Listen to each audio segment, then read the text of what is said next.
Alan Wake. Alice has been kidnapped. Alan, please help me. Alice? You'll do exactly what I say if you ever want to see your wife again. I can't tell anyone except my agent Barry. Damn it, Barry, they'll kill her! You're my best friend, and I'm worried that you're not right in the head. The ransom is a manuscript I supposedly wrote that's coming true before my eyes. It happened just the way it was on that page. So dark. I have found only a few scattered pages. I want the entire manuscript. The deadline is in 2 days. I found Mr. Wake's pages. Good girl. How the hell did she get her hands on the manuscript anyway? I don't know. She's resourceful. I told you you were too hard on her. Listen, I found out all sorts of interesting stuff while I was digging around. Yeah. Mr. Wake, it's Sheriff Breaker. We have an FBI agent here, Agent Nightingale. FBI? He's anxious to see you. You'd better come to the station. Okay, I'll be right over, Sheriff. Let's make this quick, huh? Help you folks? Name's Randolph. I'm the manager. We're looking for Rose. Works as a waitress down at the diner. Rose, sure. Nice girl. Who wants to know? I'm Alan Wake. The writer, huh? I heard on the radio you were visiting. Well, I'll show you her trailer. That Rose, she's a nice girl. Always pays her rent on time. As I was saying, Al, I found all sorts of weird stuff from the local newspaper's archives. This place is crazy. Disappearances, mysterious deaths, urban legends come true, and get this, most of this stuff takes place around Cauldron Lake. Well, you ain't wrong, mister. The Indians thought the lake was a doorway to the underworld. I'm the God-fearing type myself. I don't hold with that sort of thing. Yeah, okay. Anyway, there was an island there owned by a guy called Thomas Zane. Now, some of the articles I found about him make him out to be a famous writer, but I ran a bunch of searches, couldn't find a single thing he wrote. Zane was heavily into diving, so much so that the place came to be called Diver's Isle. But the volcano under the lake erupted in 1970, and Zane went down with the island.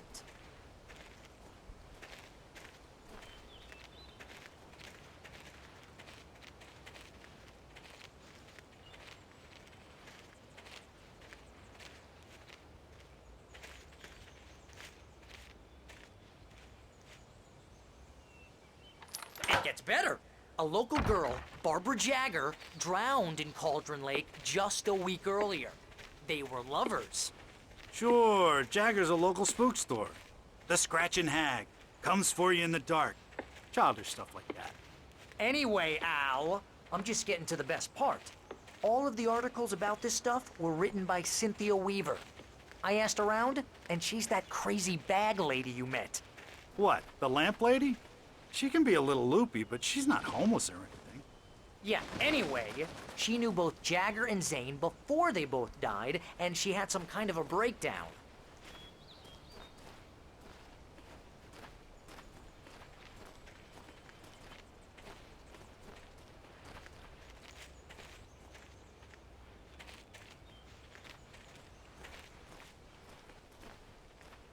Well, mister, this here's Rose's trailer.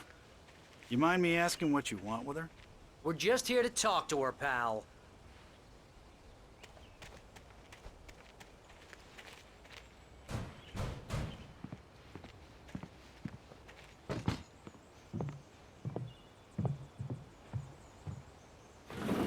Welcome to... Oh dear, Mr. Wake. I'm so glad you're here. Rose, you have my manuscript? Oh. Oh, yes. Yes. Please, come in. Hey, this is really good. Rose, Yes, my manuscript. I really need it. I understand. I know what you need. A muse to inspire you. Oh, for Barry. She doesn't have anything. Yeah, hey, Al? Al, what's... Oh... Barry! What? What?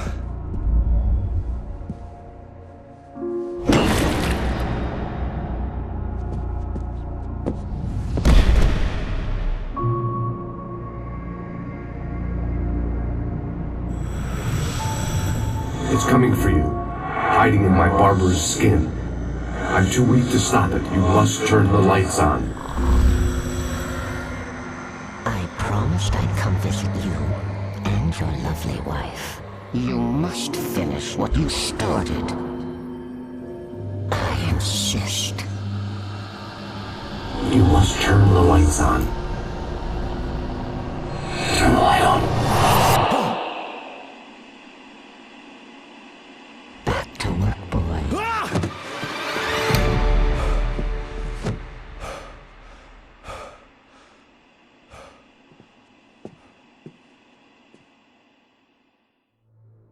I felt nauseous, hungover.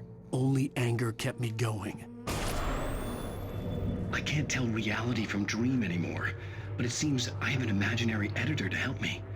She's an old woman in a funeral dress. I call her Barbara Jagger. She's very strict. I'm writing faster and faster. My manuscript is being heavily revised. The edits are getting very aggressive, and each day there's less of me and more of her. I hate it, but I know she's right. She promises me I can save Alice this way. She knows more of this than I do. About the complex incantation I'm attempting. About this place. She's worked with another writer under similar circumstances, Thomas Zane. The genre of the story seems to be shifting. It's turning into a horror story. I'm getting close. I can feel it.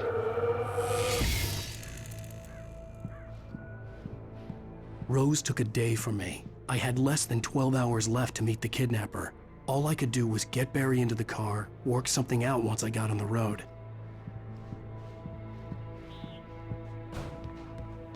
My gun and flashlight were gone. I'd have to find a way to get Barry into the car as quickly as possible. There was no time to waste.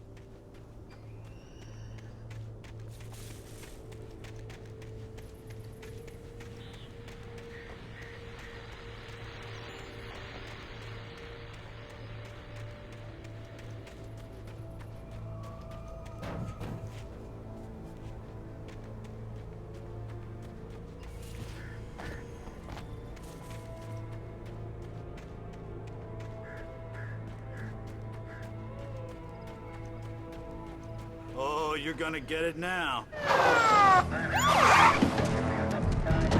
God knows what you've done to that poor girl. This is Agent Nightingale, FBI! Get him up, Hemingway! You're under arrest! You move a muscle, I'll unload right in your goddamn face! Stay right where you are, Slade!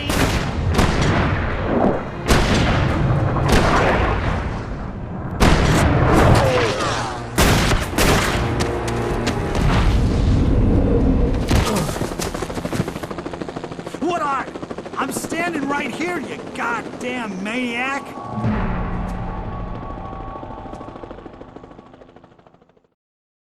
I hated to leave Barry behind, but there was no way I'd miss my appointment with the kidnapper. Give it up, Mr. Wake. Come on. Make it easy on him. Get after him! Don't let him get away! Move it! Move it! Move it! I'll have your shot if you let him get away!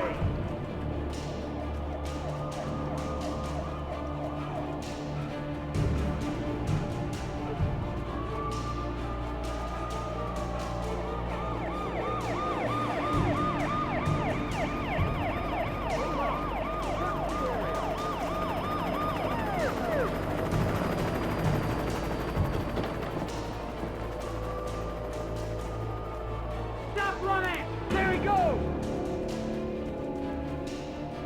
Okay, men, keep your eyes peeled. He's gonna try to make it through here. Oh, damn.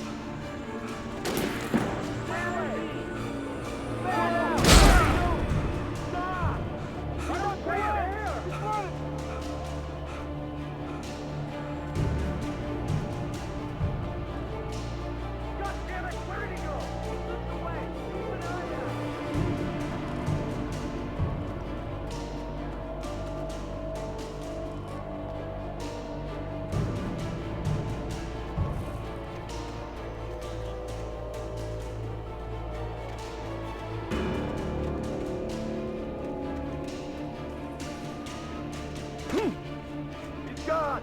Come on, guys! We need to head him off!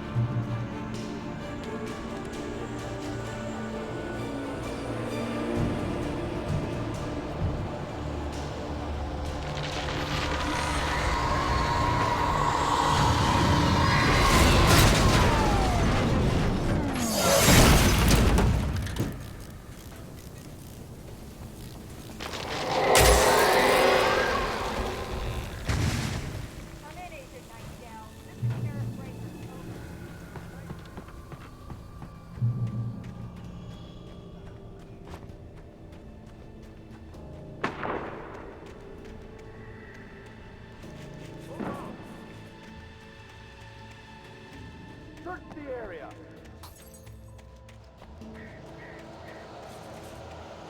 Stay sharp. This way. Over here.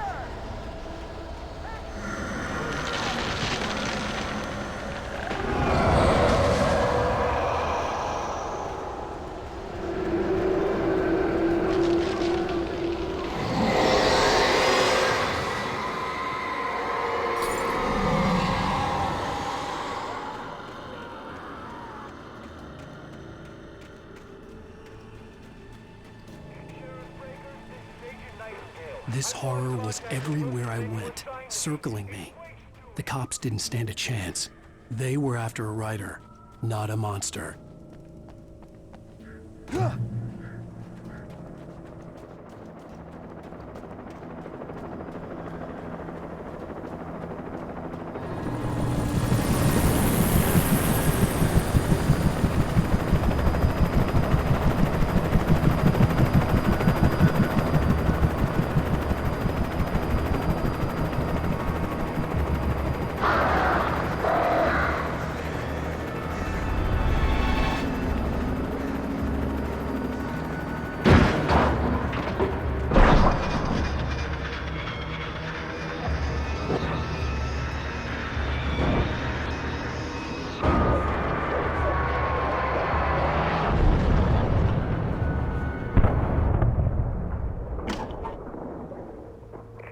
This is James. Mulligan, Thornton, come in. Over.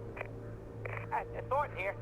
James, we got both Wheeler and Rose in custody. They didn't put up a fight or anything. Why, they were... Hey, what are you doing? Come on! Sit down and give me that. James, Mulligan here. Over. Go ahead, Mulligan. Over. We got Wheeler and Rose here. Wheeler's drunk or hopped up or something. Speaking of which... I imagined that the broadcast tower in the distance was part of the local radio station. Maine seemed like a decent guy. Perhaps he could give me directions to the coal mine.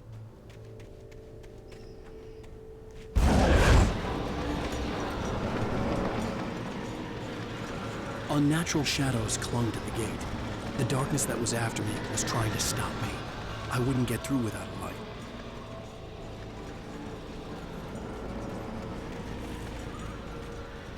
There was no power to the searchlight.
It took me a moment to recognize the flashbang grenades.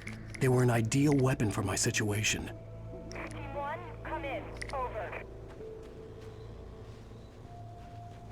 Team 1, this is Sheriff Breaker. Report. Over.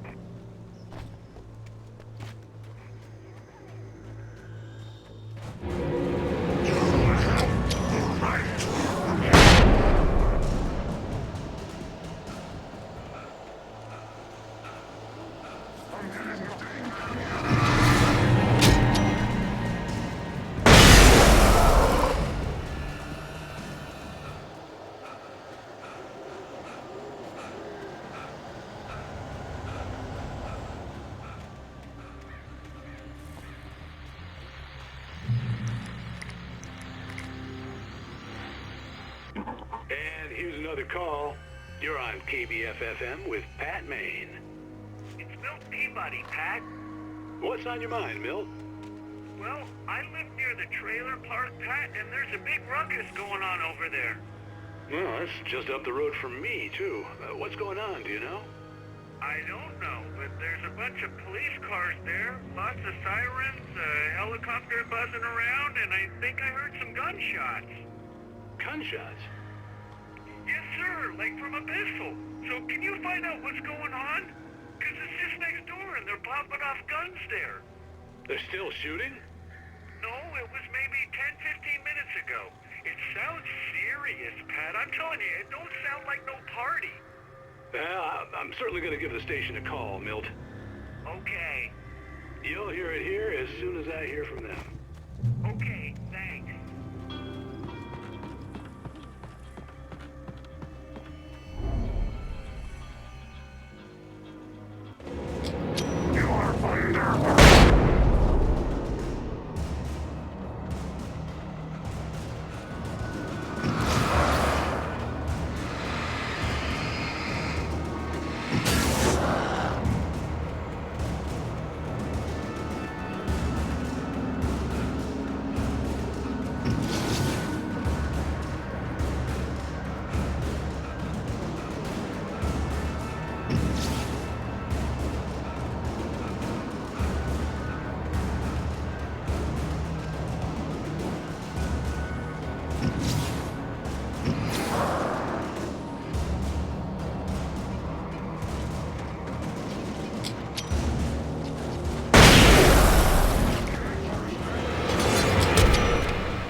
I hope Maine could lend me a car to get to the coal mine.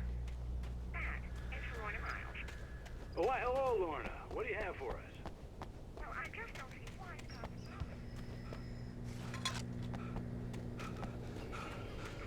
Of course you're going to have trouble in a place like that. I mean, what do you expect? The sheriff should be helping us normal citizens instead of wasting resources on those people.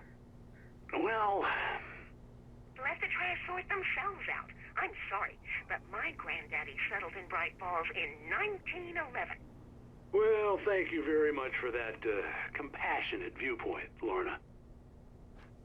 Oh, here's a little surprise. The famous writer Alan Wake just walked in. Folks, I'm going to see if I can talk him into an interview. Come on in, Mr. Wake. Oh, I'm so glad you could find the time to do this, Mr. Wake. Nowhere to run now, Dan Brown. You back away from me. Don't hurt. Whoa. Everyone calm down. Put the gun down. We're all friends here, right? Cool your jets, Nightingale. We got him. Judas Priest! What the hell's the matter with you? There's a civilian in there.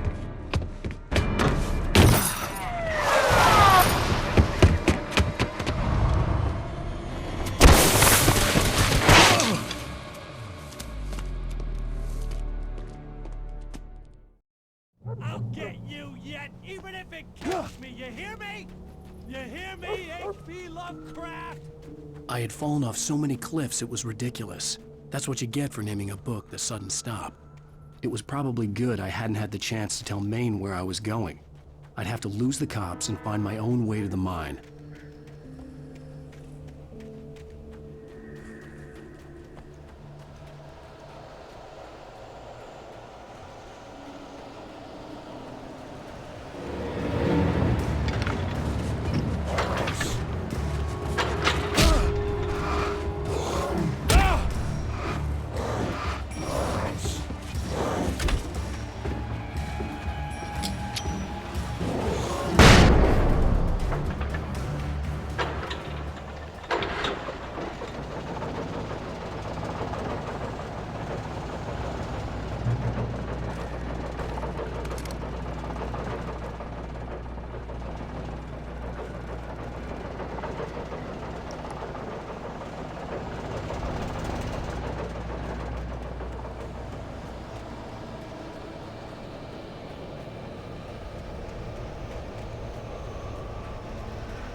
There was no sensible reason for the power company work lights to be here.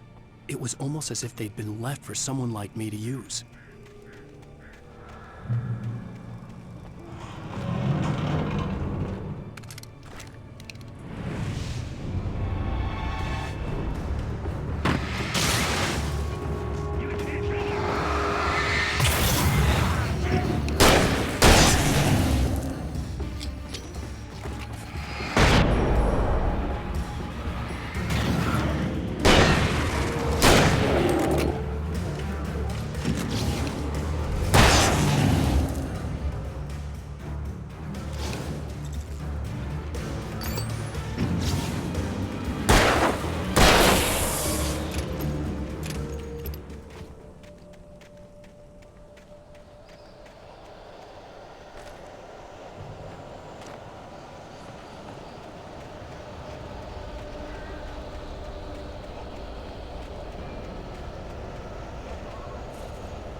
Hello?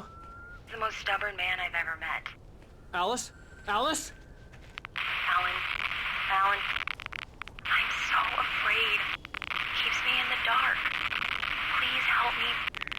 I look at you, Alan, and it's not you. Something else.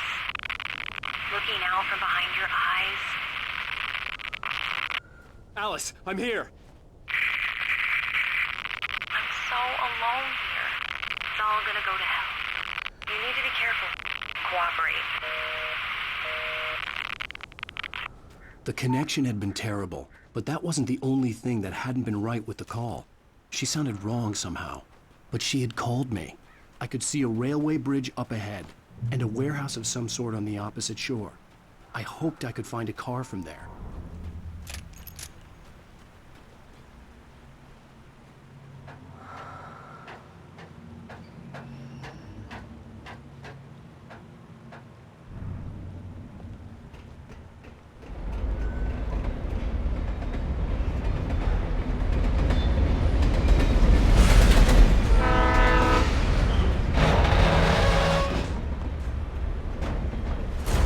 That was pursuing me was growing stronger, and it was taking over everything in its path.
As a teenager, just starting to get interested in writing, Stephen King had been a source of inspiration to me. I thought about all the inanimate objects that had come to life in his books. No one is safe in a good horror story. Certainly not the protagonist. That's what makes them fun. This was anything but. The darkness could possess anything, and it was getting closer.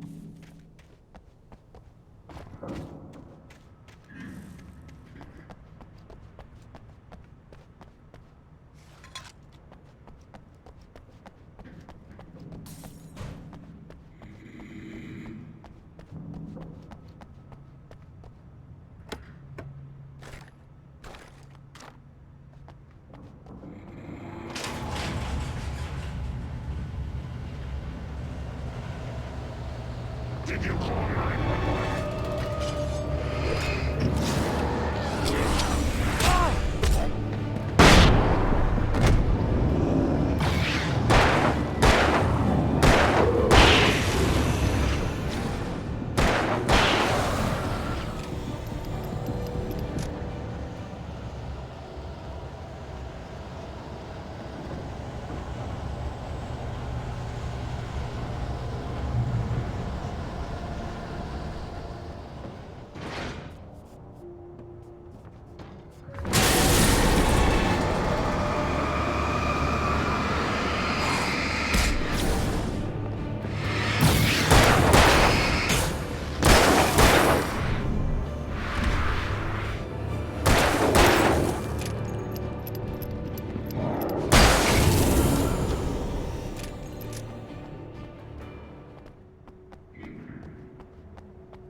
We take the facts of our existence for granted, unaware that they are merely a thin veneer of desperate self-delusion, covering the vast cosmos of madness and harm. All too often.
I had never been this glad to see the sunrise. I had a couple of hours to get to the coal mine.